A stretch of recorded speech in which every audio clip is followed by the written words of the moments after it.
Agora vamos para Ana Paula Bortoleto, do IDEC.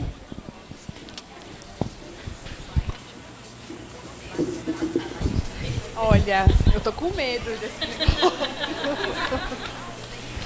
Eu acho que eu vou só passar, não vou usar a ponteira. Vou tentar essa técnica. Olá, pessoal, boa tarde.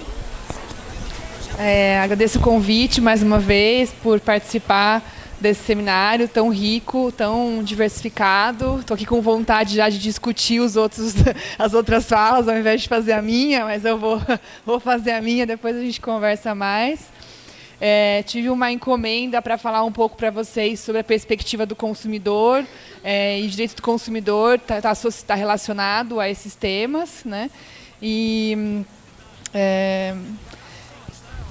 Bom, acho que vou falar um pouco sobre o trabalho do IDEC, né, relacionado a esse tema, mas também algumas ideias, algumas reflexões para a gente continuar conversando aqui sobre o que fazer, né? Acho que é muito bom a gente poder reunir todas essas informações, evidências. Acho que já facilitou bastante o trabalho, né? Durante todo o dia a gente ouvir já informações sobre isso.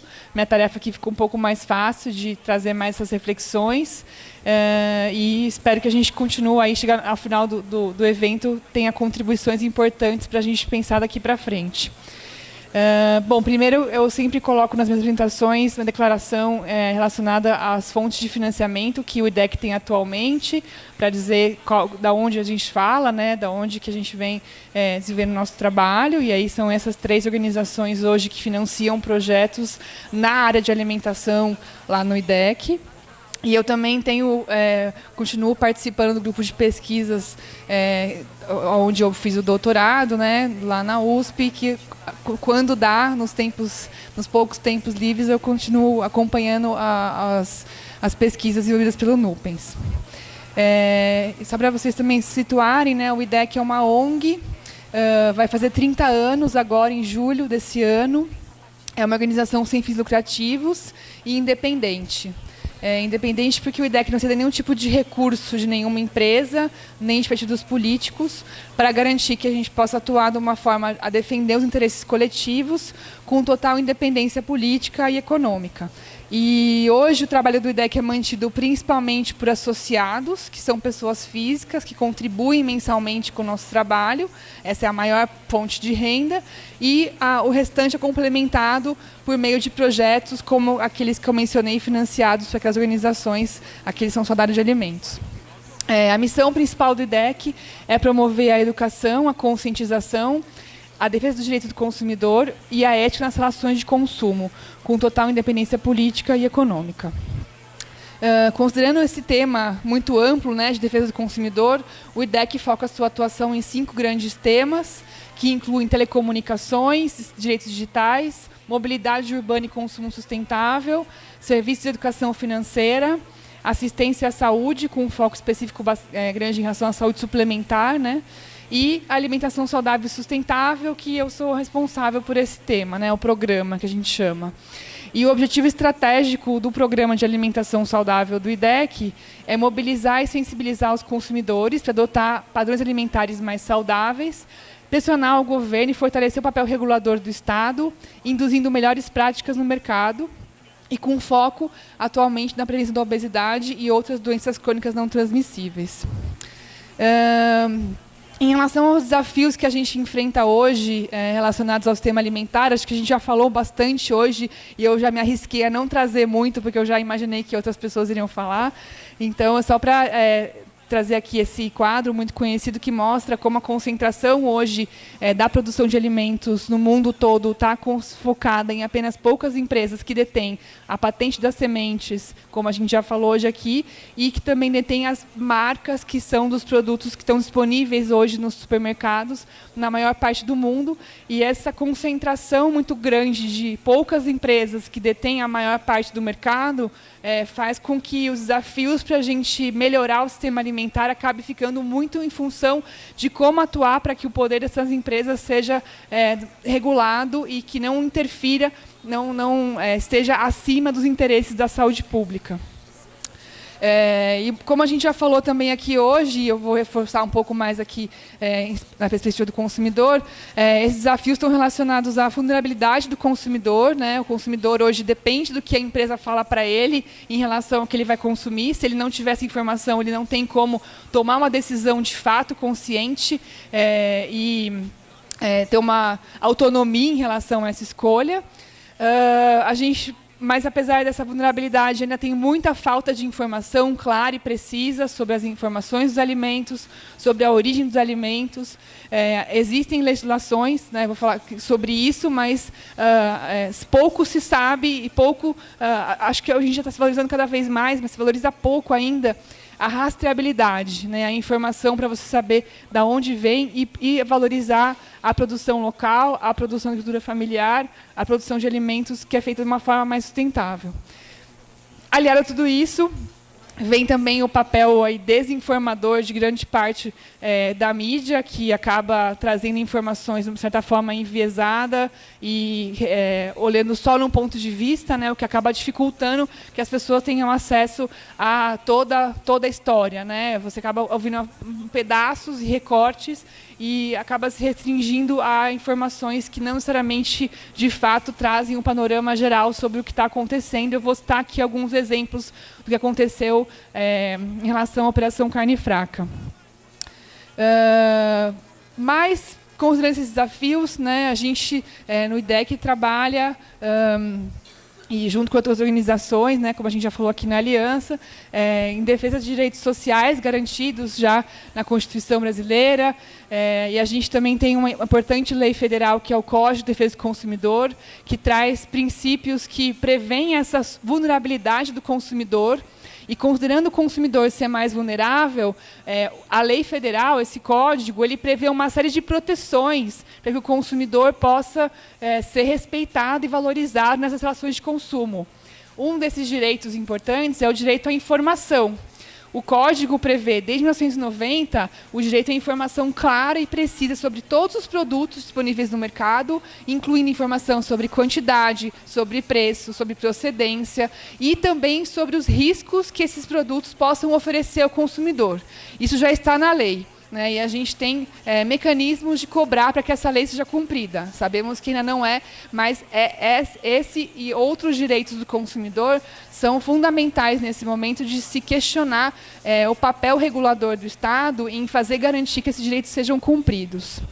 Eu não vou me estender muito sobre isso, mas depois quem quiser falar mais na hora do debate, a gente pode conversar mais sobre isso.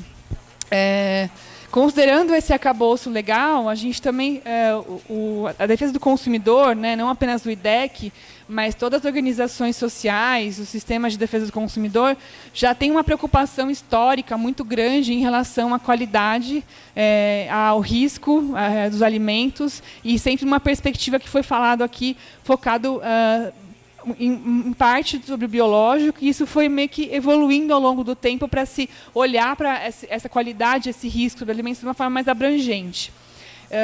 O IDEC já fez, não trouxe aqui todos os exemplos, mas já fez vários testes e avaliações em relação à qualidade dos alimentos, como, por exemplo, a presença de agrotóxicos, a presença de hormônios e antibióticos em carnes, outros tipos de fraude que podem levar o consumidor ao risco à saúde, contaminação biológica em produtos que podem possuir, enfim, algum problema de saúde também para o consumidor, mas que, ultimamente, a gente não tem focado nossos esforços nisso, em parte por conta, principalmente, de recursos financeiros também para essa área de análise, que é bem complicada, e também por entender que a discussão em relação à qualidade e riscos dos alimentos, ela não se restringe apenas a essa análise laboratorial de riscos de microbiológico, né, como foi falado aqui, mas que a gente tem uma visão mais abrangente em relação à segurança alimentar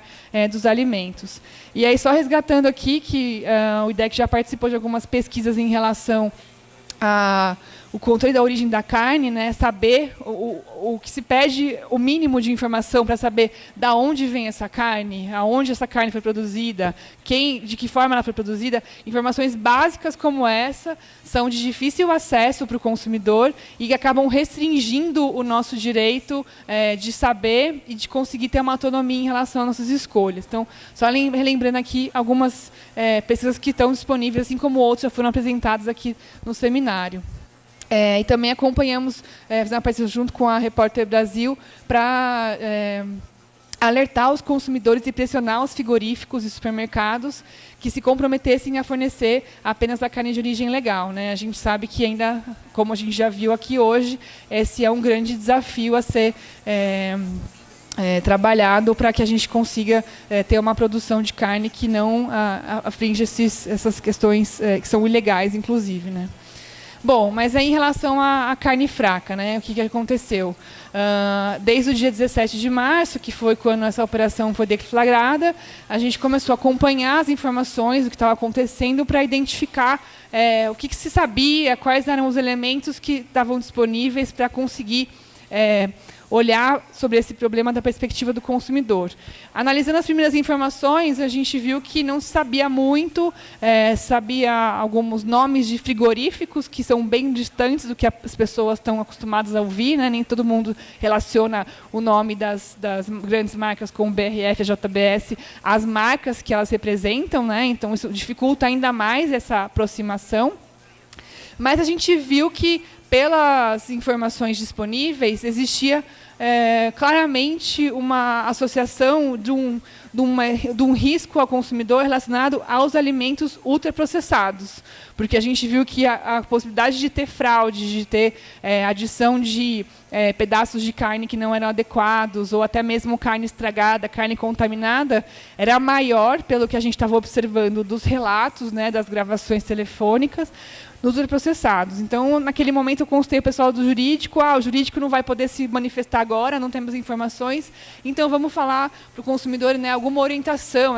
Nessa hora que acontece esse tipo de crise, assim, a gente sempre procurado, aí, que vai se posicionar, tem uma pressão, né, da mídia, e a gente quer tentar dar uma resposta o mais adequada possível, mas também sem querer cair em informações erradas, né? É uma grande dificuldade, assim, nesses momentos de crise, de se saber o que a gente vai poder usar de informação para ajudar as pessoas, a população, a lidar com essa questão, sem também levar informações erradas. Então, naquele momento, a gente falou, bom, vamos lá para as pessoas, evitem ultraprocessados. Isso a gente já sabe, está no guia alimentar, a gente já tem evidência e... Pelos relatos que a gente conseguiu ler das denúncias, claramente eram os ultraprocessados, os embutidos, que estavam misturando lá vários tipos de carne que não eram permitidos, carnes vencidas, carnes contaminadas e outras coisas que não eram carne, né? E como o ultraprocessado tem a adição de aditivos, corantes, aromatizantes, emulsificantes que mudam as características daquele alimento, torna muito mais difícil para o consumidor conseguir identificar se tem alguma fraude, né? Você tem uma chance maior de conseguir identificar se está um produto adulterado quando ele está in natura, seja qual for ele, né? Claro que isso não está isento de nenhum problema, mas quando é in natura, a chance de você conseguir identificar uma fraude é maior. Então, a gente fez essa primeira recomendação e foi assim, foi muito compartilhado. Eu falei, nossa, ufa, ainda bem que a gente ficou só nisso nesse primeiro momento, senão a gente podia correr o risco de dar uma informação errada, né? Mas aí, com a gente conversando lá entre a equipe do IDEC e o Conselho, enviamos então uma carta solicitando ao MAPA e à Senacom. A Senacom é a Secretaria Nacional do Consumidor, ligada ao Ministério da Justiça, tá? Solicitando informações detalhadas sobre os produtos fraudados, incluindo lote, prazo de validade, a marca, o produto. Até então, a gente não sabia nada, quais eram os produtos, de onde vinham. O recolhimento imediato dos produtos fraudados. Então, se vocês têm as informações, vocês façam o recolhimento. A gente tem na legislação também uma previsão de se fazer, cobrar que as empresas recolham os produtos que estão impróprios para o consumo. Então, as empresas têm a responsabilidade legal de fazer esse recolhimento quando detectada que tem uma fraude. E também cobramos explicações ao MAPA, nesse caso, sobre o sistema de vigilância e fiscalização da cadeia de carne no Brasil, né? Porque naquele momento estava sempre uma discussão, isso é um problema generalizado ou um problema pontual, né? O governo sempre tentando colocar isso, não, isso é uma questão pontual, está sendo tratada aqui, resolvida especificamente, nossa carne é de super qualidade, a nossa carne é padrão exportação, né? Como a gente viu aqui, o mercado de exportação da carne no Brasil é muito significativo, tem um impacto econômico gigantíssimo. Então, por isso que, no que a gente acompanhou esses dobramentos da operação, o que se teve, na verdade, foi apenas uma urgência em responder às demandas da exportação, né? Então, todas as mensagens e comunicações, tanto da agricultura, quanto de todos os alto escalão do governo, foi de falar, não, nossa carne é segura para exportação, nós seguimos padrões de qualidade de exportação, a exportação está segura, nossa carne não tem problema em relação a isso. E o consumidor, assim, quase não se falava, né, sobre isso. Tá, mas e aí? E aí, o que eu vou fazer no supermercado se eu vou querer escolher consumir algum desses produtos? Eu estou seguro ou não estou seguro? Nesse momento, a gente não tinha, ainda hoje, né, temos poucas informações sobre qual, de fato, é o tamanho desse risco, qual, de fato, é o tamanho da exposição que a gente foi colocado em relação aos produtos fraudados. E por isso, a gente continuou cobrando essas informações, deixando o consumidor, inclusive, muito inseguro em relação ao consumo de carne, né? Foi o que a gente observou nos dias e semanas seguintes. Pelo lado da Senacom, que é a Secretaria do Consumidor, depois de um tempo, eles determinaram o recall, né? O recall é o que a gente chama de recolhimento mesmo dos produtos, que existem já várias regras que as empresas têm que cumprir em relação ao recolhimento dos produtos. A Anvisa regulamentou já, existe um procedimento padrão para isso. Quando a gente fala de recall, o pessoal pensa muito em carro, né, e outras coisas, mas existe procedimento de recall para alimentos também, e isso é previsto por lei. Mas o que aconteceu foi que a Senacom, ela restringiu esse recall a apenas 3 frigoríficos, obviamente os menores, né, não os maiores. E ainda se continuou nessa dúvida, mas e aí, por que foram só esses, por que não os outros e tal? Eu acho que houve uma grande preocupação em abafar o caso, mas sem, de fato, tratar das questões de fundo por trás desse problema, e acho que esse cenário aqui tem um papel super importante da gente continuar e destacar que entender melhor quais são as raízes desse problema e se, de fato, quanto ele está afetando a população e como a gente pode tratá-lo de uma forma mais efetiva. E aí trago uma novidade aqui para vocês. Na semana passada, no finalzinho da semana, a gente recebeu um ofício da Senacom em resposta à nossa carta, que eu vou divulgar aqui para todo mundo e no nosso site, com a lista de todos os alimentos com marca, prazo de validade e lote de todas as empresas que foram alvo da investigação. Essa informação até então não estava pública, e não sei por que não estava pública, mas a gente vai torná-la pública. Eu estou contando para vocês aqui em primeira mão. E aí vocês podem ver lá, a gente vai colocar as tabelas que tem aqui, por exemplo, o produto, a marca, o lote, a data de validade e qual foi a não conformidade. Algumas não conformidades ou fraudes são relacionadas a risco, de fato, à saúde, né, de contaminação por algum micro-organismo. Algumas são de fraude em relação a, por exemplo, adicionar água ou adicionar algum produto que não era apropriado, que você acaba fraudando em relação à qualidade do produto que o consumidor acha que está adquirindo. Segundo a Senacom, o MAPA considerou esses produtos fraudados e exigiu o recolhimento desses produtos. Então, vocês vão poder verificar que a data de validade está, assim, super atual. Então, se esses produtos forem... É possível de encontrar esses produtos no mercado. O MAPA determinou que eles sejam recolhidos, mas a gente tem que divulgar essas informações para garantir que isso esteja, de fato, acontecendo. Nós não temos... a empresa tem a responsabilidade de fazer isso, mas a gente também ter que ficar de olho e observar o que está acontecendo no mercado. Ou então alguém comprou isso, está na sua casa, está no seu freezer. E aí você tem que olhar e conferir se algum desses produtos podem está constando nessa lista de produtos fraudados. Isso é muito grave, né? Então, depois vocês podem olhar com calma, obviamente não vai dar para enxergar tudo agora, mas detecção de salmonela, validade 1º de setembro de 2017. Então, é um produto que a gente não sabe aonde foi comercializado, por exemplo, né? Então, a gente tem que observar se eles foram, de fato, recolhidos do mercado. Mais uma vez, é responsabilidade das empresas fazer esse recolhimento. E se o consumidor identificar em algum supermercado que tem esse produto, ele tem que imediatamente informar o supermercado, informar a empresa para que o produto seja recolhido. Se ele tiver comprado, se o consumidor tiver comprado, e aqui tem os da Sadia também, tá? A BRF foi identificado que tinha uma quantidade de água maior que o limite da legislação, ou seja, estavam vendendo frango, vendendo água a preço de frango, né? Então, acho que é muito grave a gente poder identificar as informações e fazer o possível para que isso seja divulgado ao máximo possível. Conto ajuda de vocês, inclusive, para isso.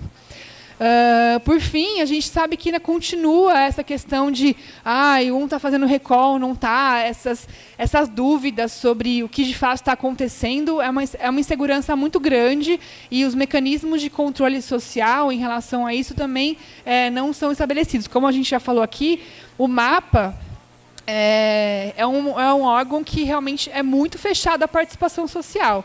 O IDEC já envia manifestações, envia ofício, tenta estabelecer algum tipo de relação para ter informações. O MAPA é o órgão que a gente tem maior dificuldade de acesso em relação a isso.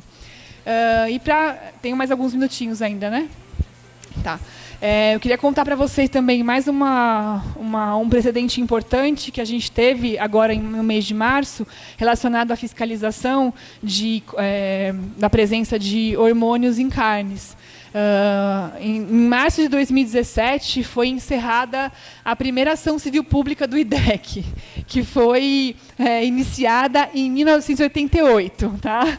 Apenas 29 anos depois, a gente conseguiu, essa decisão foi no Superior Tribunal de Justiça, relacionado à proibição e à fiscalização pela União do uso do hormônio dietilestilbestrol, que é o DES. Uma substância comprovadamente cancerígena, que antigamente era usada com maior intensidade, hoje em dia ainda é utilizada, mas houve uma decisão relacionada ao papel do MAPA em fiscalizar e exigir o controle de qualidade rigoroso em relação a essa substância.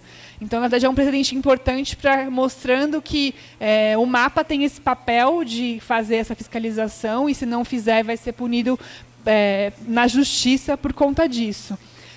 É uma decisão importante também por questões legais, porque existia uma discussão se a ação civil pública valeria para o Estado de São Paulo apenas, porque foi o IDEC que fez em São Paulo, ou para o Brasil todo, mas não, houve o entendimento de que é uma ação civil coletiva, que atinge a toda a população e, portanto, vale para o Brasil todo. Foi uma vitória importante, que a gente também vai, agora, nos próximos passos, pretende enviar isso ao MAPA para cobrá-lo em relação à fiscalização, não só apenas desse caso, mas também em relação a outros casos.